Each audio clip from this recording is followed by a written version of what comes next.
ഈ ക്ലാസ്സിൽ നമ്മൾ റീപ്രൊഡക്റ്റീവ് ഹെൽത്തിന്റെ മൂന്നാമത്തെ സെഷനാണ് പഠിക്കുന്നത് കേട്ടോ. അതിനകത്ത് നമ്മൾ കഴിഞ്ഞ ക്ലാസ്സിൽ പറഞ്ഞു IUD ആണ് ഇനി പഠിക്കാനുള്ളത്, ഇൻട്രാ യൂട്രൈൻ ഡിവൈസസ് ആണ് ഇനി പഠിക്കാനുള്ളത്. ബാക്കി നാച്ചുറൽ മെത്തേഡും അതുപോലെ ബാരിയർ മെത്തേഡ് ഓഫ് കോൺട്രാസെപ്ഷനും കഴിഞ്ഞ ക്ലാസ്സിൽ പഠിച്ചതാണ്. So we will start intra uterine devices as contraceptive method. See here, ഒരു എഫക്റ്റീവ് മെത്തേഡാണ്, പോപ്പുലർലി യൂസ് ചെയ്യുന്ന ഒരു എഫക്റ്റീവ് കോൺട്രാസെപ്റ്റീവ് മെത്തേഡാണ് ഇൻട്രായൂട്രൈൻ ഡിവൈസ് അല്ലെങ്കിൽ IUDs എന്ന് പറയുന്നത്. ഈ ഇൻട്രായൂട്രൈൻ ഡിവൈസസ് ഇൻസേർട്ട് ചെയ്യുന്ന ഡോക്ടേഴ്സ് ആണ്. ഇത് യൂസ് ചെയ്യുന്നത് യൂട്രസിലാണ്. അത് എക്സ്പെർട്ട് നഴ്സസോ ഒക്കെയാണ് ഇത് ഇൻസേർട്ട് ചെയ്യുക. അതായത് this doctors and expert nurses will insert this one to the uterus. യൂട്രസിലേക്ക് ഇൻസേർട്ട് ചെയ്യുന്ന ഒരു ഡിവൈസ് ആയതുകൊണ്ടാണ് ഇത് ഇൻട്രായൂട്രൈൻ ഡിവൈസ് എന്ന് പറയുന്നത് കേട്ടോ.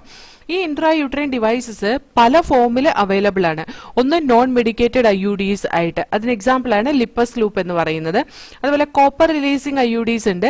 Copper releasing IUDs copper release ചെയ്യുന്നുണ്ട്. സ്ലോലി കോപ്പർ റിലീസ് ചെയ്യുമ്പോൾ എന്താ ചെയ്യുന്നതെന്ന് വെച്ചാൽ കോപ്പർ അയോൺസ് സ്പെർമിന്റെ മോട്ടിലിറ്റിനെ സപ്രസ് ചെയ്യുകയും അതേപോലെ തന്നെ സ്പെർമിന്റെ ഫെർട്ടിലിറ്റി കപ്പാസിറ്റിനെ ഇന്റർഫിയർ ചെയ്യുകയും ചെയ്യുന്ന കോപ്പർ റിലീസ് ചെയ്യുന്ന കോപ്പർ ഈ രണ്ട് ഫംഗ്ഷനാണ് ചെയ്യുന്നത്. അതായത് സ്പെർമിന്റെ മോട്ടിലിറ്റിയും അതുപോലെ തന്നെ fertilising capacity of the സ്പെർമും affected ആവും കോപ്പർ റിലീസ് ചെയ്യുമ്പോൾ. കോപ്പർ റിലീസിംഗ് IUDസിന് എക്സാമ്പിൾ ആണ് CUT, CU7, മൾട്ടിലോഡ് 375. അതേപോലെ ഹോർമോൺ റിലീസിംഗ് IUDs ഉണ്ട്. ഹോർമോൺ റിലീസിംഗ് IUDs പ്രജസ്റ്റാസെർട്ട് LNG20 എന്നീ രണ്ട് ഹോർമോൺ റിലീസിംഗ് IUDs ആണ് ഉള്ളത് കേട്ടോ. ഇനി ഈ IUDs നോർമലി ഫംഗ്ഷൻ ചെയ്യുന്ന എങ്ങനെയാന്ന് വെച്ചാൽ സ്പെർമിന്റെ ഫാഗോസൈറ്റോസിസ്, അതായത് യൂട്രസിന്റെ ഉള്ളിലേക്ക് സ്പെർം വരുമ്പോൾ ആ സ്പെർമിനെ യൂട്രസ് ഫോറിൻ ബോഡി ആയിട്ടാണ് കണക്കാക്കുന്നത്. അതൊരു ഫോറിൻ ബോഡി തന്നെയാണ്, വേറൊരാളുടെ ബോഡിയിൽ നിന്ന് വരുന്നതാണ് അല്ലെ. അപ്പോൾ അത് ഫാഗോസൈറ്റോസിന് ചാൻസ് ഉണ്ട് യൂട്രസിൽ വെച്ച്, കാരണം ഇമ്മ്യൂണിറ്റി കൊടുക്കുന്ന സെൽസ് അവിടെ ഉണ്ട്. അപ്പൊ അത് ഫാഗോസൈറ്റോസിസ് നടന്നാൽ പിന്നെ സ്പെർമിന് ഫെർട്ടിലൈസേഷന് വേണ്ടിയിട്ട് അവൈലബിൾ ആവില്ല. അപ്പൊ phagocytosis of the sperm will be increased by IUD കേട്ടോ. യൂട്രസിന്റെ ഉള്ളിൽ സ്പെർമിന്റെ ഫാഗോസൈറ്റോസിസ് ഇൻക്രീസ് ചെയ്യുകയും കോപ്പർ റിലീസ് ചെയ്യുന്ന സ്പെർമിന്റെ മോട്ടിലിറ്റിനെ പ്രിവെന്റ് ചെയ്യുകയും ഫെർട്ടിലൈസിംഗ് കപ്പാസിറ്റി ഓഫ് സ്പെർമിനെ എഫക്ട് ചെയ്യുകയും ഒക്കെ ചെയ്യുന്നത് കൊണ്ട് IUD ഒരു എഫക്റ്റീവ് ആയിട്ടുള്ള കോൺട്രാസെപ്റ്റീവ് മെത്തേഡായിട്ട് യൂസ് ചെയ്യാം. ഇനി ഹോർമോൺ റിലീസിംഗ് IUD എന്താ ചെയ്യുന്നത് നമുക്ക് നോക്കാം. ഹോർമോൺ റിലീസിംഗ് IUDs നോക്കിയാൽ അവര് uterus unsuitable for implantation and the cervix hostile to the sperm, അതായത് ആ യൂട്രസ് ഇംപ്ലാന്റേഷന് അൺസ്യൂട്ടബിൾ ആക്കും. ഈവൻ ഫെർട്ടിലൈസേഷൻ നടന്നു എന്നിരിക്കട്ടെ, ആ യൂട്രസ് ഇംപ്ലാന്റേഷന് പ്രോപ്പർ ആയിരിക്കില്ല, ഇംപ്ലാന്റേഷന് അൺസ്യൂട്ടബിൾ ആയിരിക്കും, അതിന് സ്യൂട്ടബിൾ ആയിരിക്കില്ല. അതേപോലെ തന്നെ cervix hostile to the sperm, സ്പെർമിന് ഹോസ്റ്റൈൽ ആയിരിക്കും, സ്പെർമിന് എതിരായിരിക്കും, സ്പെർമിനെ കടത്തിവിടാത്ത തരത്തിലുള്ള ഒരു സെർവിക്കൽ മ്യൂക്കസ് ഒക്കെ ആയിരിക്കും അവിടെ ഉണ്ടാവുക. ഈ പറയുന്ന ഹോർമോൺ റിലീസിംഗ് IUDs ആണ് യൂസ് ചെയ്യുന്നതെങ്കിൽ. IUDs എന്ന് പറയുന്നത് ഐഡിയൽ കോൺട്രാസെപ്റ്റീവ് ആണ്, ഫീമെയിലിൽ സാധാരണയായിട്ട് യൂസ് ചെയ്യുന്ന ഐഡിയൽ കോൺട്രാസെപ്റ്റീവ് ആണ്. ഒരു പ്രഗ്നൻസി ഡിലേ ചെയ്യാനോ അല്ലെങ്കിൽ രണ്ട് കുഞ്ഞുങ്ങളുടെ ഇടയിൽ കുറച്ച് ഗ്യാപ്പ് വേണം, to space the or space children, അതിനൊക്കെ വേണ്ടിയിട്ട് യൂസ് ചെയ്യുന്ന ഒരു കോമൺലി യൂസ് ചെയ്യുന്ന ഒരു കോൺട്രാസെപ്റ്റീവ് മെത്തേഡാണ് IUD. അതാണ് most widely accepted method of contraception in India കേട്ടോ. അപ്പൊ ഈ ഏറ്റവും widely accepted method of contraception in India is IUD ചെയ്യുന്നത് phagocytosis of the sperm in the uterus will be increased, copper release ചെയ്യുന്ന സ്പെർമിന്റെ മോട്ടിലിറ്റിനെ suppress ചെയ്യും, അതുപോലെ തന്നെ ഫെർട്ടിലിറ്റി കപ്പാസിറ്റിനെ എഫക്ട് ചെയ്യും. അതേപോലെ ഹോർമോൺ റിലീസിംഗ് IUD ആണെങ്കിൽ യൂട്രസ് അൺസ്യൂട്ടബിൾ ആക്കും ഇംപ്ലാന്റേഷന്, അതേപോലെ തന്നെ സെർവിക്സ് സ്പെർമിന് ഹോസ്റ്റൈൽ ആക്കും, സ്പെർമിന് എതിരാക്കും. ഇനി നമുക്കതൊന്ന് വായിച്ചു നോക്കാം. Another effective and popular method is the use of intrauterine devices, IUDs. These devices are inserted by doctors or expert nurses in the uterus through vagina. These intrauterine devices are presently available as the non-medicated IUDs. Example, Lippus loop, copper releasing IUDs, CUT, CU7, multilode 375, and the hormone releasing IUDs, progestasert, LNG20. IUDs increase phagocytosis of sperms within the uterus, and the copper ions released suppress sperm motility and the fertilizing capacity of sperm.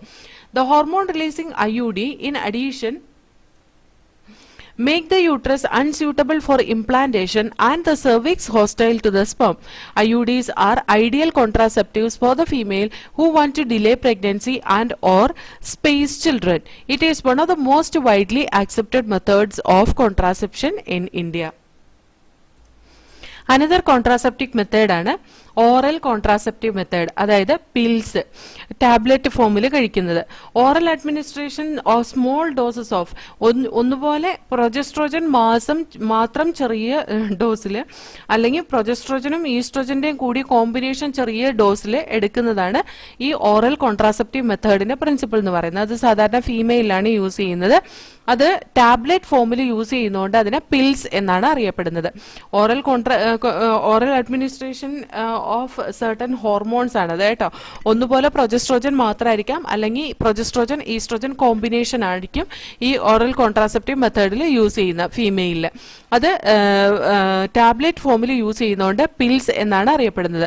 Pills എടുക്കേണ്ടത് daily for a period of 21 days ആണ്. 21 ദിവസം continuous ആയിട്ടാണ് pills എടുക്കേണ്ടത്. ആ 21 ദിവസം start ചെയ്യുന്നത് menstrual സൈക്കിളിന്റെ first 5 days of menstrual സൈക്കിളിൽ നിന്ന് സ്റ്റാർട്ട് ചെയ്യണം. എന്നിട്ട് അതൊരു 21 ദിവസം കഴിയുമ്പോൾ നിർത്തുകയും then after that 7 days gap കൊടുക്കുകയും ചെയ്ത് വീണ്ടും 21 days ഇങ്ങനെ റിപ്പീറ്റ് ചെയ്തുകൊണ്ടിരിക്കണം. അത് എത്ര നാളത്തേക്ക് കോൺസെപ്ഷൻ പ്രിവെന്റ് ചെയ്യണോ അത്രയും നാള് ഈ പിൽസ് കണ്ടിന്യൂ ചെയ്യണം. അതായത് pills have to be taken daily for a period of 21 days starting preferably within the first 5 days of menstrual cycle. അതായത് മെനിസ്ട്രൽ ബ്ലീഡിംഗ് നടക്കുന്ന സമയത്ത് തന്നെ പിൽസ് എടുക്കണം.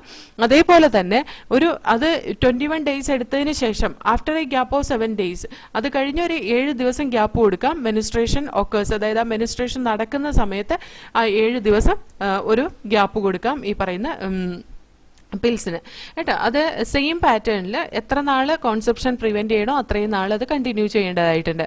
ഇതെങ്ങനെ വർക്ക് ചെയ്യുന്നതെന്ന് വെച്ചിട്ടുണ്ടെങ്കിൽ ഓവുലേഷനെ ഇൻഹിബിറ്റ് ചെയ്യും, ഇംപ്ലാന്റേഷനെ ഇൻഹിബിറ്റ് ചെയ്യും. അതേപോലെ തന്നെ സെർവിക്കൽ മ്യൂക്കസ് അതിന്റെ ക്വാളിറ്റി ചേഞ്ച് ചെയ്ത് ആ സ്പേമിന്റെ എൻട്രിയും അതുപോലെ തന്നെ എൻട്രീനെ പ്രിവെന്റ് ചെയ്യോ അല്ലെങ്കിൽ അതിനെ ആ എൻട്രീനെ സ്പീഡ് കുറയ്ക്കുകയൊക്കെ ചെയ്യാണ് ഈ പറയുന്ന പ്രൊജസ്ട്രോജൻ ഈസ്ട്രോജൻ കോമ്പിനേഷൻ കൂടിയിട്ട് ചെയ്യുന്നത്. പിൽസ് വളരെ എഫക്റ്റീവ് ആയിട്ടുള്ള ഒരു കോൺട്രാസെപ്റ്റീവ് മെത്തേഡാണ്. വളരെ കുറച്ച് സൈഡ് എഫക്ട്സേ അതിനുള്ളൂ. അതുകൊണ്ട് തന്നെ ഫീമെയിൽ കുറേ ആളുകൾ അത് ആക്സെപ്റ്റ് ചെയ്യുന്നുണ്ട്. ഇന്ന് കണ്ടുപിടിക്കപ്പെട്ടിട്ടുള്ള ഒരു പില്ലാണ് സഹേലി എന്ന് പറയുന്നത്. അതൊരു ന്യൂ ഓറൽ കോൺട്രാസെപ്റ്റീവ് ആണ്. നമുക്കറിയാം അത് കണ്ടുപിടിച്ച് സെൻട്രൽ ഡ്രഗ് റിസർച്ച് ലക്നൗ ഇന്ത്യയിൽ കണ്ടുപിടിച്ച ഒരു ഓറൽ കോൺട്രാസെപ്റ്റീവ് മെത്തേഡാണ് സഹേലി, അല്ലെങ്കിൽ ഒരു പില്ലാണ് സഹേലി എന്ന് പറയുന്നത്. അതൊരു നോൺ സ്റ്റിറോയിഡൽ പ്രിപ്പറേഷൻ ആണ്. അത് വീക്കിൽ ഒരു ആഴ്ചയിൽ ഒരു ദിവസം വീതം കഴിച്ചാൽ മതി. It is a once a week pill. Very few side എഫക്റ്റും അതുപോലെ ഹൈ കോൺട്രാസെപ്റ്റീവ് വാല്യൂ ഉണ്ട് ഇതിന് കേട്ടോ. അതൊന്ന് വായിച്ചു നോക്കാം. Oral administration of small doses of either progesterone or progesterone-estrogen combinations is another contraceptive method used by the females. They are used in the form of tablets and hence are popularly called the pills. Pills have to be taken daily for a period of 21 days, starting preferably within the first 5 days of menstrual cycle. After a gap of 7 days, that is during which menstruation occurs, it has to be repeated in the same pattern till the female desires to prevent the conception. They inhibit ovulation and implantation as well as alter the quality of cervical mucus to prevent or retard the entry of sperm. Pills are very effective with lesser side effects and are well accepted by the females. Saheli, the new oral contraceptive for the female, contains a non-steroidal preparation. It is a once a week pill with very few side effects and high contraceptive value. അടുത്ത method of contraception ആണ് injection അതുപോലെ implants കേട്ടോ. Progestogen തനിയെ inject ചെയ്യാം, അല്ലെങ്കിൽ ഈസ്ട്രോജനും പ്രൊജസ്ട്രോജനും കൂടിയ ഒരു കോമ്പിനേഷനും ഇഞ്ചെക്ട് ചെയ്യാം. ഫീമെയിലിന് ഇഞ്ചക്ഷനും ഇംപ്ലാന്റ്സും. ഇംപ്ലാന്റ്സ് എന്ന് പറഞ്ഞാൽ അതാ ഈ സാധനം കണ്ട അത് ഇതേപോലെ സ്റ്റിക്ക് പോലെ ഇരിക്കും. അത് സ്കിന്നിന്റെ അടിയിൽ ഇംപ്ലാന്റ് ചെയ്യുക ചെയ്യുന്നത്. ഇഞ്ചക്ഷൻ ആണെങ്കിലും ഇംപ്ലാന്റ് ആണെങ്കിലും അതിന്റെ മോഡ് ഓഫ് ആക്ഷൻ എന്ന് പറയുന്നത് ഒരേപോലെ തന്നെയാണ്. അതിന്റെ എഫക്റ്റീവ് പീരീഡ് പക്ഷെ വളരെ ലോങ് ലാസ്റ്റിംഗ് ആയിരിക്കും. പിൽസിലെ പോലെയല്ല, വളരെ പതുക്കെ ഈ കോമ്പിനേഷൻ ഓഫ് ഹോർമോൺസ് ഇങ്ങനെ റിലീസ് ചെയ്തുകൊണ്ടിരിക്കുകയാണ് ചെയ്യുക ഈ രണ്ട് കേസസിലും, അതായത് ഇഞ്ചക്ഷനിലും ഇംപ്ലാന്റിലും കേട്ടോ. അതുകൊണ്ട് തന്നെ administration of progestrogen or estrogen for long duration നമുക്ക് ചെയ്യണമെങ്കിൽ ഈ പറയുന്ന ഇഞ്ചക്ഷനോ അല്ലെങ്കിൽ ഇംപ്ലാന്റേഷനോ ചെയ്ത് കഴിഞ്ഞാൽ പിന്നെ ഇടയ്ക്കിടയ്ക്ക് അതേപ്പറ്റി വറി ചെയ്യേണ്ട ആവശ്യമില്ല. അതിനൊരു കാലാവധി ഉണ്ടാവും. അത് കഴിഞ്ഞ് കഴിയുമ്പോൾ നമ്മൾ അതിനെ മാറ്റിയാൽ മതി. Then again we can do the same thing. അതേപോലെ തന്നെ അഡ്മിനിസ്ട്രേഷൻ ഓഫ് പ്രൊജസ്ട്രോജൻ അല്ലെങ്കിൽ പ്രൊജസ്ട്രോജൻ ഈസ്ട്രോജൻ കോമ്പിനേഷൻ അല്ലെങ്കിൽ IUD within 72 hours of coitus, അതും ഒരു എഫക്റ്റീവ് എമർജൻസി കോൺട്രാസെപ്റ്റീവ് ആണ് കേട്ടോ.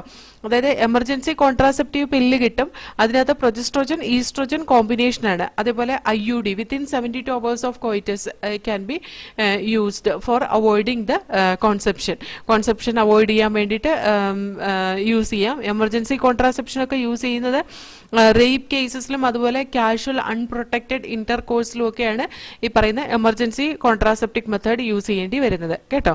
അപ്പോൾ progestrogen alone or in combination with estrogen can also be used by females as injection or implants under the skin. Their mode of action is similar to that of pills and their effective periods are much longer. Administration of progestogen or progestogen estrogen combination or IUD within 72 hours of coitus have been found to be very effective as emergency contraceptives, as they could be used to avoid possible pregnancy due to rape or casual unprotected intercourse. Next contraceptive method എന്ന് പറയുന്നത് surgical മെത്തേഡാണ്. Surgical മെത്തേഡിന് നമുക്ക് sterilisation എന്ന് പറയാം.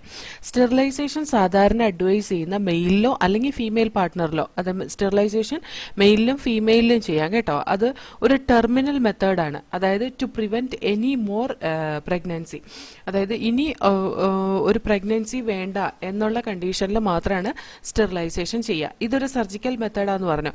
Surgical മെത്തേഡിൽ block of gamete transport ആണ്. അതായത് gamete transport block ചെയ്യും. അത് ഇത് നോക്കിക്ക് മെയിലിനാണെങ്കിൽ ഈ വാസ് ഡിഫറൻസ് കട്ട് ചെയ്ത് ഇവിടുന്ന് മെയിൽ ഗ്യാമീറ്റ് ഇങ്ങോട്ട് ട്രാൻസ്പോർട്ട് ചെയ്യുന്ന ബ്ലോക്ക് ചെയ്യും. ഫീമെയിലാണെങ്കിൽ ഫാലോപ്പിയൻ ട്യൂബ് കട്ട് ചെയ്ത് ടൈ ചെയ്യുമ്പോൾ ദാ ഇവിടുന്ന് പ്രൊഡ്യൂസ് ചെയ്യുന്ന ഓവം ദാ ഇവിടെ വരെ എത്തുള്ളൂ, അത് ഇങ്ങോട്ട് പാസ് ചെയ്യില്ല. അതുപോലെ സ്പേം ദാ ഇങ്ങോട്ട് മൂവ് ചെയ്യാതെ അത് പ്രിവെന്റ് ചെയ്യും. അങ്ങനെയാണ് സ്റ്റെറിലൈസേഷൻ മെത്തേഡ് ചെയ്യുന്നത് കേട്ടോ. അപ്പൊ surgical intervention block gamete transfer and because of that it will prevent the conception, അത് pregnancy prevent ചെയ്യും. സ്റ്റെറിലൈസേഷൻ പ്രൊസീജിയർ മെയിലിൽ ചെയ്യുന്നതിന് വാസക്ടമി എന്നാ പറയുന്നത്, അതുപോലെ ഫീമെയിലിൽ ചെയ്യുന്നതിന് ട്യൂബക്ടമി എന്നാ പറയാ. ഈ വാസക്ടമി എന്ന് പറയുന്നത് വാസ് ഡിഫറൻസിന്റെ ഒരു ചെറിയ പോർഷൻ കട്ട് ചെയ്ത് റിമൂവ് ചെയ്ത് ടൈ ചെയ്യുന്നതിനെയാണ് വാസക്ടമി എന്ന് പറയുന്നത്. ഇത് സാധാരണയായിട്ട് ചെയ്യുന്നത് ഒരു ചെറിയ ഇൻസിഷൻ, ഒരു ചെറിയ ഹോള് സ്ക്രോട്ടത്തിൽ ഇട്ടിട്ടാണ് ഈ പറയുന്ന ഈ വാസക്ടമി എന്ന പ്രോസസ്സ് ചെയ്യുന്നത് കേട്ടോ. ഈ ഫിഗറിൽ കൊടുത്തേക്കുന്ന വാസക്ടമിയാണ് കണ്ടോ. വാസ് ഡിഫറൻസ് കട്ട് ചെയ്ത് സ്ക്രോട്ടം സാക്കി കൂടെ ഒരു ചെറിയ ഹോളിട്ടിട്ടാണ് ഈ പറയുന്ന വാസക്ടമി എന്ന പ്രോസസ്സ് ചെയ്യുന്നത്. അതേപോലെ ട്യൂബക്ടമി എന്ന് പറയുന്നത് ഈ ഫാലോപ്പിയൻ ട്യൂബ് കട്ട് ചെയ്ത് ടൈ ചെയ്യുന്നതിനെയാണ് ട്യൂബക്ടമി എന്ന് പറയുന്നത്. അതായത് part of fallopian tube, small part of fallopian tube is removed or Tide up. അത് ഒരു ചെറിയ പാർട്ട് റിമൂവ് ചെയ്യുകയോ അല്ലെങ്കിൽ ടൈ ചെയ്യുകയോ ചെയ്യും. അത് ടൈ ചെയ്യുമ്പോൾ ഇവിടെ നിന്നുള്ള ഓവത്തിന്റെ പ്രൊഡക്ഷൻ ഇങ്ങോട്ടേക്ക് വരാതെയും സ്പേമിനെ ഇങ്ങോട്ട് കടത്തി വിടാതെയും നിർത്തും. അതിന് വേണ്ടിയിട്ടാണ് ട്യൂബക്ടമി എന്ന പ്രൊസീജിയർ ചെയ്യുന്നത് കേട്ടോ. അതാണ് ഈ ഫിഗറിൽ കാണിച്ചിട്ടുള്ളത്. ഈ പ്രോസസ് ചെയ്യുന്ന ഇത് അബ്ഡോമൻ വഴിയോ അല്ലെങ്കിൽ ലോവർ ഒരു ചെറിയ ഇൻസിഷൻ ലോവർ അബ്ഡോമൻ വഴിയോ അല്ലെങ്കിൽ വജൈനോ വഴിയോ ആണ് ഈ പറയുന്ന ട്യൂബക്ടമി ചെയ്യുന്നത്. സാധാരണ സർജറി വഴി ഒക്കെ പ്രഗ്നന്റ് ലേഡീസ്, അതായത് ഡെലിവറി നടത്തുന്ന കേസിലാണെങ്കിൽ അവർക്ക് ഈ പറയുന്ന സ്റ്റെറിലൈസേഷൻ ടെക്നിക്ക് ചെയ്യണമെങ്കിൽ ആ സർജറിയുടെ ഒപ്പം തന്നെ ചെയ്യും. അതല്ല എന്നുണ്ടെങ്കിൽ incision will be made in the lower abdomen or it can be done through even vagina വഴിയും ചെയ്യാം. അതേപോലെ തന്നെ ഒരു ചെറിയ ഇൻസിഷൻ അബ്ഡോമനിൽ ഇട്ടിട്ടും ചെയ്യാം കേട്ടോ. അപ്പൊ നമുക്ക് ആ പാരഗ്രാഫ് ഒന്ന് വായിച്ചു നോക്കാം. Surgical methods also called sterilisation are generally advised for the male or female partner as a terminal method to prevent any more pregnancies. Surgical intervention blocks gamete transport and thereby prevent conception. Sterilization procedure in the male is called as vasectomy and that in the female is tubectomy. In vasectomy, a small part of the vas deferens is removed or tied up through a small incision on the scrotum, whereas in tubectomy, a small part of the fallopian tube is removed or tied up through a small incision in the abdomen or through vagina. These techniques are highly effective but the reversibility is very poor. ഈ രണ്ട് ടെക്നിക്കും highly effective ആണ്, പക്ഷെ അവരുടെ reversibility വളരെ poor ആണ്. ഇങ്ങനൊരു കാര്യം ചെയ്തു കഴിഞ്ഞ് കഴിഞ്ഞാൽ അത് റിവേഴ്സ് ചെയ്യുക എന്ന് പറയുന്നത് വളരെ പണിപ്പെട്ട ഇതാണ്. എന്ന് പറഞ്ഞാൽ റിവേഴ്സിബിലിറ്റി മിക്കവാറും ഒരു 98% റിവേഴ്സിബിലിറ്റി ഇല്ല എന്ന് തന്നെ പറയാം ഈ പറയുന്ന സ്റ്റെറിലൈസേഷൻ പ്രൊസീജിയറിൽ. ഇനി നമുക്ക് ഈ കോൺട്രാസെപ്റ്റിക് മെത്തേഡൊക്കെ പറയുമ്പോൾ തന്നെ നമ്മൾ മനസ്സിലാക്കേണ്ട ഒരു കാര്യം എന്താണെന്ന് വെച്ചിട്ടുണ്ടെങ്കിൽ, ഒരു സ്യൂട്ടബിൾ കോൺട്രാസെപ്റ്റിക് മെത്തേഡ് അത് ഡോക്ടറെ കൺസൾട്ട് ചെയ്ത് ഒരു ക്വാളിഫൈഡ് മെഡിക്കൽ പ്രൊഫഷണലിന്റെ അഡ്വൈസോട് കൂടി തന്നെ വേണം നമുക്ക് ഒരു കോൺട്രാസെപ്റ്റീവ് മെത്തേഡ് സെലക്ട് ചെയ്യാൻ വേണ്ടിയിട്ട്. അതേപോലെ തന്നെ നമ്മൾ ഓർത്തിരിക്കേണ്ട വേറൊരു കാര്യമാണ്, ഈ കോൺട്രാസെപ്റ്റീവ് മെത്തേഡ്സ് അതൊരു റെഗുലർ റിക്വയർമെന്റ് ഒന്നും അല്ല. റീപ്രൊഡക്റ്റീവ് ഹെൽത്ത് മെയിൻറ്റെയിൻ ചെയ്യാൻ വേണ്ടിയിട്ടുള്ള ഒരു റെഗുലർ റിക്വയർമെന്റ് അല്ല. അത് ശരിക്കും പറഞ്ഞാൽ നമ്മുടെ ബോഡിയുടെ ഹെൽത്ത് മെയിൻറ്റെയിൻ ചെയ്യുക എന്നുള്ളതല്ല, അത് എന്താണ് അൺകൺട്രോൾഡ് ഗ്രോത്ത് ഓഫ് പോപ്പുലേഷനെ ചെക്ക് ചെയ്യുക എന്നുള്ളതാണ്. Uncontrolled growth of population check ചെയ്യാൻ വേണ്ടിയിട്ടുള്ളതാണ്, അതിനെ സ്റ്റോപ്പ് ചെയ്യാൻ വേണ്ടിയിട്ടുള്ളതാണ് ഈ പറയുന്ന കോൺട്രാസെപ്റ്റീവ് മെത്തേഡ് കേട്ടോ. അതുകൊണ്ട് തന്നെ റീപ്രൊഡക്റ്റീവ് ഹെൽത്ത് മെയിൻറ്റെയിൻ ചെയ്യാൻ വേണ്ടിയിട്ട് ഈ പറയുന്ന കോൺട്രാസെപ്റ്റീവ് മെത്തേഡ് യൂസ് ചെയ്യണം എന്നില്ല. അതുകൊണ്ട് ഈ ഒരു കാരണം കൊണ്ട് ഇപ്പോൾ ശരിക്കും പറഞ്ഞാൽ റീപ്രൊഡക്ഷൻ എന്നൊക്കെ പറയുന്ന ഒരു നാച്ചുറൽ ഈവന്റ് ആണ്. റീപ്രൊഡക്റ്റീവ് ഈവന്റ് എന്ന് പറയുന്ന ഒരു നാച്ചുറൽ ഈവന്റ് ആണ്. അത് നമ്മൾ നാച്ചുറൽ പ്രകൃതിദത്തമായിട്ട് കിട്ടിയേക്കുന്ന ഒരു ഇതിനെ ആ ഒരു പ്രതിഭാസത്തിന് നമ്മൾ അതിന് എഗെയിൻസ്റ്റ് ആയിട്ട് ചെയ്യുന്നതാണ് ഈ contraceptive method to prevent the conception of pregnancy അല്ലെങ്കിൽ കോൺസെപ്ഷൻ പ്രിവെന്റ് ചെയ്യാൻ വേണ്ടിയിട്ട് നേച്ചർ തന്നിട്ടുള്ള ഒരു വരദാനം ആയിട്ടുള്ള ഈ റീപ്രൊഡക്ഷനെ അതിനെ നമ്മൾ സ്റ്റോപ്പ് ചെയ്യാൻ വേണ്ടിയിട്ട്, അതിനെ നമ്മൾ തടയാൻ വേണ്ടിയിട്ട് യൂസ് ചെയ്യുന്നതാണ് ഈ കോൺട്രാസെപ്റ്റീവ് മെത്തേഡ്. അതുകൊണ്ട് തീർച്ചയായിട്ടും this will give some side effect. Okay, അത് എന്തിനു വേണ്ടിയിട്ടാന്ന് വെച്ചിട്ടുണ്ടെങ്കിൽ ഓരോ ഹ്യൂമൻ ബീങ്ങും അത് ചെയ്യാൻ ഫോഴ്സ്ഫുള്ളി ചെയ്യാൻ ഇതാവുന്ന എന്തിനു വേണ്ടിയിട്ടാന്ന് വെച്ചാൽ പ്രഗ്നൻസി പ്രിവെന്റ് ചെയ്യാനും, അല്ലെങ്കിൽ രണ്ട് പ്രഗ്നൻസിയുടെ ഇടയിലൊരു ഗ്യാപ്പ് പല പേഴ്സണൽ റീസൺസും കാണും ഒരാൾ കോൺട്രാസെപ്റ്റീവ് മെത്തേഡ് യൂസ് ചെയ്യുന്നതിന് കേട്ടോ.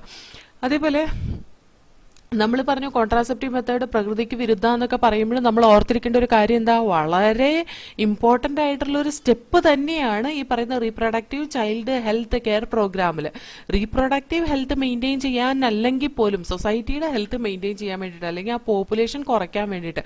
അതുകൊണ്ട് തന്നെ ഈ കോൺട്രാസെപ്റ്റിക് മെത്തേഡ് കുറേ uncontrolled growth of population they could prevent. Okay, അത് പണ്ടൊക്കെ എന്ന് പറഞ്ഞിട്ടുണ്ടെങ്കിൽ ഒരു വീട്ടിൽ 9, 10, 11, 12 മക്കളുള്ള അവർക്ക് സ്റ്റെറിലൈസേഷൻ ചെയ്ത് കഴിഞ്ഞ് കഴിഞ്ഞപ്പോൾ, അതായത് ഇത്ര ഒരു 2, 3 മക്കൾ ഉണ്ടായി കഴിഞ്ഞാൽ സ്റ്റെറിലൈസേഷൻ ചെയ്ത് കഴിഞ്ഞ് കഴിഞ്ഞാൽ അതവിടെ സ്റ്റോപ്പായി. അല്ലെങ്കിൽ അന്നത്തെ പോലെ ഇപ്പോഴും ഇങ്ങനെ ഒരുപാട് മക്കൾ ഉണ്ടാവുമായിരുന്നു. അങ്ങനെ ഒരുപാട് ജനസംഖ്യ കൂടി കഴിഞ്ഞ് കഴിഞ്ഞാൽ നമ്മുടെ നാച്ചുറൽ റിസോഴ്സസ് എല്ലാം ലിമിറ്റഡ് ആയി പോകും അല്ലേ. അപ്പോൾ അതൊക്കെ പ്രിവെന്റ് ചെയ്യാൻ കഴിഞ്ഞിട്ടുണ്ട് ഈ കോൺട്രാസെപ്ഷൻ മെത്തേഡിന്.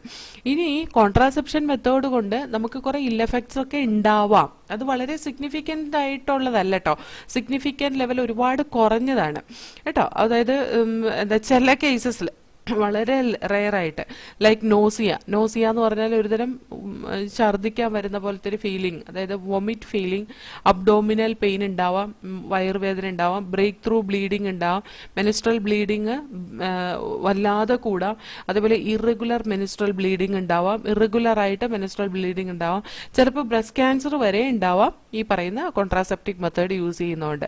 IUDs ഒക്കെ യൂസ് ചെയ്താൽ ചിലർക്ക് ചില ഇൻഫെക്ഷൻസ് ഒക്കെ ഉണ്ടായി കഴിഞ്ഞ് കഴിഞ്ഞാൽ ബാക്ക് പെയിൻ ഒക്കെ വിട്ടുമാറാതെ നിൽക്കും. അപ്പോൾ അങ്ങനത്തെ കേസസ് ഒക്കെ ഉണ്ട് എങ്കിൽ പോലും നമുക്ക് എന്താ പറയുക, അത് അത്ര വലിയ സിഗ്നിഫിക്കൻ്റ് ആയിട്ടുള്ളതല്ല, വളരെ റെയറായിട്ടേ കാണാറുള്ളൂ.